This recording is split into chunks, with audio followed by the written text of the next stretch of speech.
Cloud AI and IoT devices are becoming a powerful combination in modern technology. From smart homes to industrial automation, businesses now use AI in the cloud to analyze data from connected devices in real time. So in this guide, I'll show you how to integrate cloud AI with IoT devices step by step in 2026. First, let's quickly understand how this works.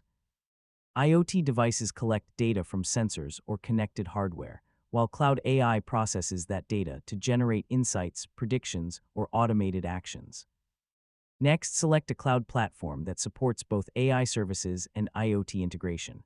Popular options include Google Cloud, Microsoft Azure IoT, and Amazon Web Services IoT solutions. Now configure your IoT devices and connect them to the internet.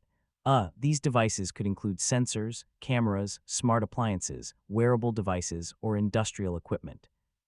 After setup, connect your devices to the cloud platform using APIs, gateways, or IoT management services provided by the cloud provider. Finally, monitor system performance regularly. Track device health, AI accuracy, network stability, and cloud costs to keep everything running efficiently over time. And that's your full guide on how to integrate cloud AI with IoT devices in 2026. Hopefully now you have a better understanding of how businesses combine smart devices and AI to create intelligent automated systems.